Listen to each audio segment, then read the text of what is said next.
अरविंद केजरीवाल को अपने बंगले को बड़ा और सबसे शानदार बनाने के चक्कर में कई पेड़ कटवाने पड़े। अब यही बात उनके गले की हड्डी बन गया है।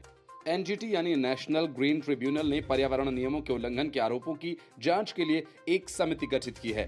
नेशनल ग्रीन ट्रिब्यूनल ने एक संयुक्त समिति का गठन कर दिया है, जिसमें दिल्ली के मुख्य सचिव, पर्यावरण और वन प्रधान सचिव, दिल्ली शहरी कला आयोग के सदस्य और उत्तरी जिला मजिस्ट्रेट शामिल हैं, ताकि कथित उल्लंघन के बारे में तथ्यात्मक स्थिति का पता लगाया जा सके। नेशनल ग्रीन ट्रिब्यूनल ने दिल्ली के सीएम आवास रिनोवेशन मामले में एक याचिका के जरिए किए गए दावे पर समिति का गठन किया। केजरीवाल के बंगले को लेकर पेड़ काटने के मामले में दिल्ली की केजरीवाल सरकार को नोटिस जारी किया गया और जवाब मांगा है। सीएम आवास के पर्यावरण मानकों के उल्लंघन पर खासी नाराजगी जताई गई है। पर्यावरण कानून के उल्लंघन पर जवाब दाखिल करने के लिए कहा गया है। एनजीटी ने एक याचिका में लगे आरोपों पर कहा कि निर्माण के दौरान सीएम आवास के विकास के लिए 20 से ज्यादा पेड़ों को काटा गया है। पीठ के अध्यक्ष जज ए.के. गोयल ने कहा कि दिल्ली के भीड़भाड़ और प्रदूषित शहर में निर्माण के लिए पेड़ों को काटने और हरित बेल्ट को पूरा करने वाली शर्त के अनुपालन की आवश्यकता के महत्व को देखते हुए हम एक संयुक्त समिति का गठन कर रहे हैं। ये समिति तथ्यात्मक स्थिति का पता लगाएगी, जो बहुत जरूरी है। समिति की बैठक 1 सप्ताह के अंदर हो सकती है। आज से 3 सप्ताह के अंदर रिपोर्ट देनी होगी। समिति किसी से भी पूछताछ और साइट पर जाने के लिए स्वतंत्र होगी। एनजीटी ने कहा कि उल्लंघन के मामले में समिति कानूनी कार्रवाई करेगी। इस मामले को 31 मई तक के लिए टाल दिया गया है। याचिका में ये दावा किया गया कि ये निर्माण पूरी तरह से अवैध है, बिना डीयूएसी की मंजूरी से काम किया गया। साल 2009 में दिल्ली सरकार के आदेश में कहा गया कि 10 से 20 से अधिक पेड़ों की कटाई की अनुमति मांगने वाले सभी आवेदनों पर कार्रवाई होनी चाहिए और फॉरेस्ट कंजर्वेटर को रिपोर्ट देनी चाहिए। लेकिन लोक निर्माण विभाग ने सरकार के इन आदेशों का उल्लंघन किया, पेड़ों को काट दिया गया। अधिवक्ता गौरव कुमार बंसल ने अपनी दलीलों में एनजीटी को ये बताया कि वन विभाग दिल्ली सरकार द्वारा जारी 2009 के आदेश के अनुसार 10 से 20 से अधिक पेड़ों की कटाई के लिए अनुमति मांगने वाले सभी आवेदनों पर कार्रवाई की जानी चाहिए और वन संरक्षक को प्रस्तुत किया जाना चाहिए था। हालांकि मौजूदा मामले में लोक निर्माण विभाग के अधिकारियों ने मुख्यमंत्री के आवास की तेजी से निर्माण के लिए जानबूझकर एक दुर्भावनापूर्ण इरादे से सरकारी आदेश का उल्लंघन किया और पेड़ों को काट दिया गया। बंसल ने इस बात पर भी प्रकाश डाला कि दिल्ली वन विभाग की ओर से जारी अनुमतियों के अनुसार पीडब्ल्यूडी विभाग को green belt, Metcalfe house, DRDO complex Delhi में 280 पेड़ों के पौधे लगाने का निर्देश दिया गया। हालांकि हाल ही में दिल्ली वन विभाग के वन अधिकारियों ने साइट निरीक्षण के माध्यम से पाया 280 पेड़ों में से केवल 83 फाइकस विरियन के पेड़ लगाए गए। Bureau report, news of India. Manish Sisodia का संकट लगातार बढ़ता ही जा रहा है। दिल्ली आबकारी नीति मामले में, मनी लॉन्ड्रिंग मामले में मनीष सिसोदिया के खिलाफ ईडी की चार्जशीट पर अदालत ने सुनवाई टाल दी है। अब राउज एवेन्यू कोर्ट 19 मई को इस पूरे मामले की सुनवाई करेगा, जबकि आबकारी नीति से जुड़े मुख्य मामले में सुनवाई 1 जून को की जाएगी। इससे पहले 8 मई को दिल्ली शराब घोटाला मामले में ईडी ने अदालत के सामने 5वीं चार्जशीट पेश की थी। 5वीं चार्जशीट में पहली बार प्रवर्तन निदेशालय ने दिल्ली के पूर्व डिप्टी सीएम मनीष सिसोदिया को मुख्य साजिशकर्ता बताया था। इसके बाद अरविंद केजरीवाल सहित पूरी आम आदमी पार्टी ये कहने लगी कि ईडी को चार्जशीट में मनीष सिसोदिया के खिलाफ कुछ नहीं मिला और कोर्ट ने ये कह दिया कि आबकारी नीति मामले में कोई घोटाला हुआ ही नहीं। असल में कोर्ट की तरफ से दूसरे सह आरोपी को मिली जमानत के फैसले को आम आदमी पार्टी ने इशारों में मनीष सिसोदिया और शराब घोटाला से जोड़कर दिखाने की कोशिश की थी। ईडी ने दूसरी चार्जशीट में बताया था कि मनीष सिसोदिया के कहने पर विजय नायर और आम आदमी पार्टी के नेताओं को मिलकर दिल्ली शराब घोटाला को अंजाम दिया। दिल्ली शराब घोटाला मामले में ईडी का दावा है कि आम आदमी पार्टी के कुछ बड़े नेता और साउथ ग्रुप के लोगों का षड्यंत्र था। साउथ ग्रुप में सीआर, केसीआर की बेटी और डीएसआर के नेता के कविता का नाम भी बताया गया था। ईडी ने इस पूरे मामले में उनसे पूछताछ की थी। ईडी ने मनी लॉन्ड्रिंग मामले में दिल्ली के पूर्व डिप्टी सीएम मनीष सिसोदिया को तिहाड़ जेल से 9 मार्च को गिरफ्तार किया था। दिल्ली आबकारी नीति मामले में मनीष सिसोदिया को केंद्रीय जांच ब्यूरो ने 24 फरवरी को गिरफ्तार किया था। उसके बाद से सिसोदिया की जमानत याचिका पर कई बार सुनवाई हुई, लेकिन हर बार अदालत ने दिल्ली के पूर्व डिप्टी सीएम को जमानत देने से इनकार कर दिया। Justice MK. नागपाल ने इस मामले पर कहा था कि पूर्व डिप्टी सीएम मनीष सिसोदिया ने ही शराब विक्रेताओं की योग्यता और उनके प्रॉफिट मार्जिन को बदला था। जस्टिस नागपाल ने यह भी कहा था कि ये काम सिसोदिया ने मंत्रियों से चर्चा के बिना ही किया था। अगर उन्हें जमानत दी गई तो वो इस केस को प्रभावित कर सकते हैं। Bureau Report, News of India. Imran Khan की गिरफ्तारी के बाद से पाकिस्तान में अराजकता का माहौल है। देश गृह युद्ध के मुहाने पर खड़ा है। इमरान खान को कोर्ट से गिरफ्तार किया गया था और उन्हें धक्का मारते हुए ले जाया गया था, लेकिन पाकिस्तान परस्त सियासत करने वाली महबूबा मुफ्ती ने अपनी भड़ास भारतीय मीडिया और जुडिशरी पर निकाली। महबूबा मुफ्ती ने ट्वीट कर भारतीय मीडिया और जुडिशरी पर सवाल खड़े कर दिए। उनका कहना है कि पाकिस्तान में लोकतंत्र तार तार हो गया।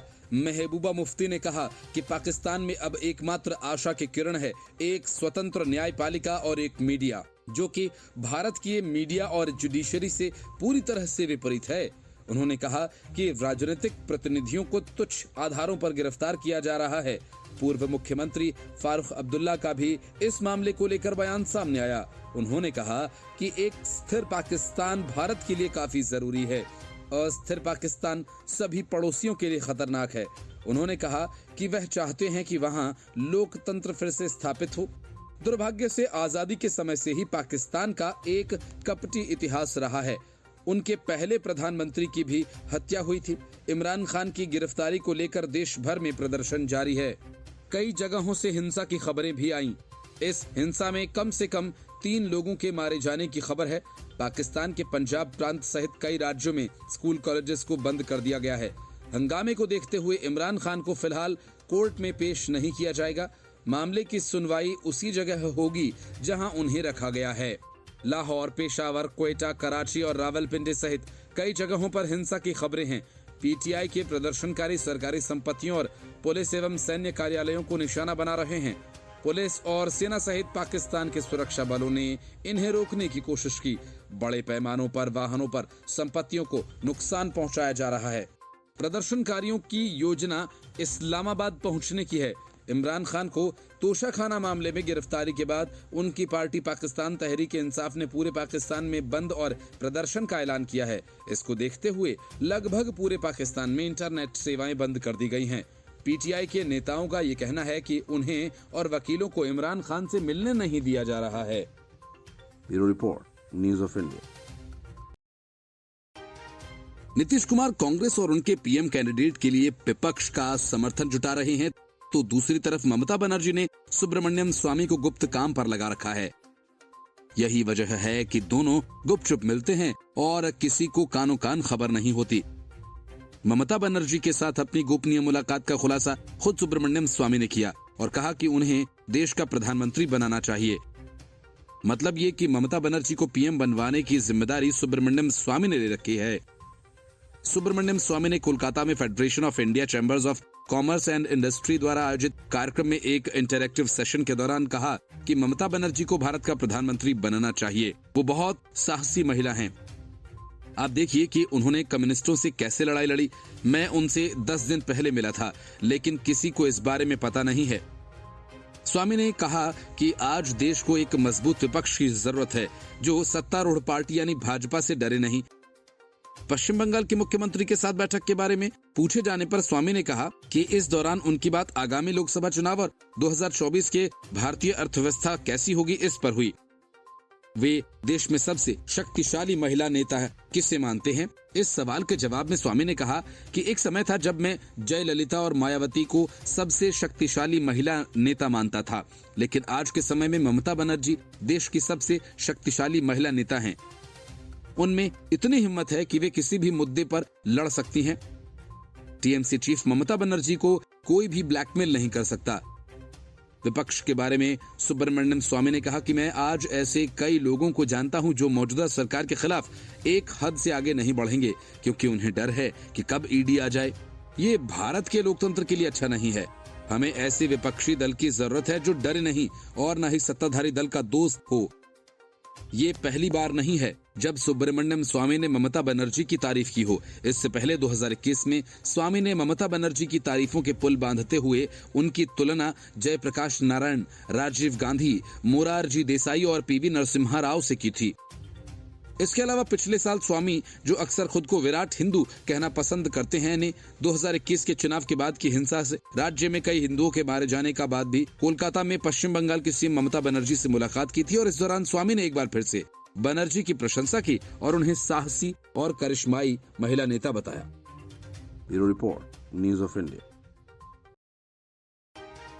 अब तक जाति, खाप और हुड़दंग की सियासत कर रहे, जंतर मंतर पर धरना दे रहे पहलवानों ने कानून का रास्ता अपनाया। कोर्ट की शरण में पहुंचे पहलवानों की शिकायत के बाद राउज एवेन्यू कोर्ट में इस पूरे मामले पर सुनवाई हुई। सुनवाई के बाद राउज एवेन्यू कोर्ट ने दिल्ली पुलिस के स्टेटस रिपोर्ट देने को कहा। यौन शोषण के आरोपी ब्रजभूषण शरण सिंह की अभी तक गिरफ्तारी न होने के बाद पहलवानों ने कोर्ट का दरवाजा खटखटाया था। दिल्ली के जंतर मंतर पर धरना दे रहे भारतीय पहलवानों ने राउज एवेन्यू कोर्ट में याचिका दायर कर अदालत से दिल्ली पुलिस को 164 सीआरपीसी के तहत पीड़ितों को बयान दर्ज कराने के निर्देश दिए जाने की मांग की थी। इसके अलावा पहलवानों ने अपनी मर्जी से दिल्ली पुलिस को अब तक की जांच की स्टेटस रिपोर्ट दाखिल करने के लिए निर्देश देने की भी मांग की थी। इस पूरे मामले पर सुनवाई के बाद राउज एवेन्यू कोर्ट ने महिला पहलवानों की याचिका पर दिल्ली पुलिस से इस मामले में स्टेटस रिपोर्ट दाखिल करने को कहा। साथ ही राउज एवेन्यू कोर्ट में अब इस पूरे मामले की अगली सुनवाई 12 मई को होगी। इससे पहले 10 मई को इस मसले पर सुनवाई के दौरान कोर्ट में पहलवानों के वकील ने कहा कि इस मामले में अभी तक 2 एफआईआर दर्ज हुई हैं। पॉस्को के तहत दर्ज हुई है और एक अन्य धाराओं के तहत दर्ज हुई है। इसके बावजूद दिल्ली पुलिस ने अभी तक कोई एक्शन नहीं लिया। दिल्ली पुलिस के एक्शन न लेने के बाद हमने सुप्रीम कोर्ट में याचिका दाखिल की थी। सुप्रीम कोर्ट के आदेश पर दिल्ली पुलिस ने 28 अप्रैल को एफआईआर दर्ज की, लेकिन पुलिस ने अभी तक 164 के तहत किसी पीड़ित का बयान दर्ज नहीं किया है। पहलवानों के पक्षकार वकील ने आरोप लगाया कि दिल्ली पुलिस इस मामले की जांच में देरी कर रही है। महिला पहलवानों के वकील ने अदालत से कहा कि खेल मंत्रालय के एक अधिकारी ने कहा कि आप मामले का सेटलमेंट क्यों नहीं कर रहे हैं, ऐसा न करने पर आपको दिक्कत होगी। सुप्रीम कोर्ट के निर्देश पर पुलिस ने पहलवानों को सुरक्षा मुहैया कराई है। इस पर कोर्ट ने कहा कि पहले एफआईआर की कॉपी रिकॉर्ड पर रखिए, उसके बाद ही हम कोई कार्रवाई कर पाएंगे। जवाब में पहलवानों के वकील ने कहा कि हम थोड़ी देर में एफआईआर की कॉपी कोर्ट में जमा करा देंगे। Bureau report, news of India. Chhattisgarh शराब घोटाला की आंच में अब खुद सीएम भूपेश बघेल तपने लगे हैं। वजह यह कि जिन अधिकारियों की देखरेख में 2000 करोड़ रुपए का शराब घोटाला हुआ, उन्हें बचाने का आरोप बघेल पर लगता रहा। ईडी ने अनवर ढेबर को गिरफ्तार करने के बाद कहा था कि अनवर ढेबर शराब कारोबार का सरगना है और आईपीएस अधिकारी अनिल टुटेजा उस पर पैसे का प्रबंध करता था। एजेंसी ने दावा किया था कि शराब घोटाले की अवैध कमाई का इस्तेमाल चुनावों के लिए किया गया। टुटेजा वर्तमान में छत्तीसगढ़ के उद्योग और वाणिज्य विभाग में संयुक्त सचिव के पद पर कार्यरत है। अनिल टुटेजा मुख्यमंत्री भूपेश बघेल का खास माना जाता है और ये अधिकारी हैं जिनका नाम राज्य के नान घोटाले में सामने आया था। हालांकि भूपेश बघेल ने इन पर कार्रवाई करने की बजाय इन्हें उद्योग एवं वाणिज्य जैसे महत्वपूर्ण विभाग के संयुक्त सचिव पद की जिम्मेदारी दे दी। आरोप है कि सीएम बघेल टुटेजा को बचाने का प्रयास कर रहे हैं। अब बीजेपी ने ट्वीट करके भूपेश बघेल को घेरा है। भाजपा ने कहा कि भूपेश बघेल के संरक्षण में छत्तीसगढ़ में हुआ 2000 करोड़ का शराब घोटाला। भूपेश जी, जरा आंख उठाकर बताइए तो सही, कितना बंटा और कितना घर पहुंचा।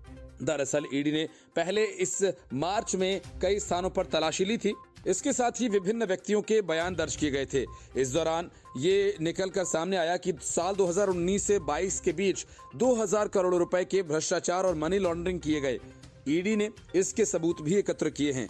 ईडी का कहना है कि मनी लॉन्ड्रिंग जांच से पता चला कि अनवर ढेबर के नेतृत्व में एक संगठित आपराधिक सिंडिकेट छत्तीसगढ़ में काम कर रहा था।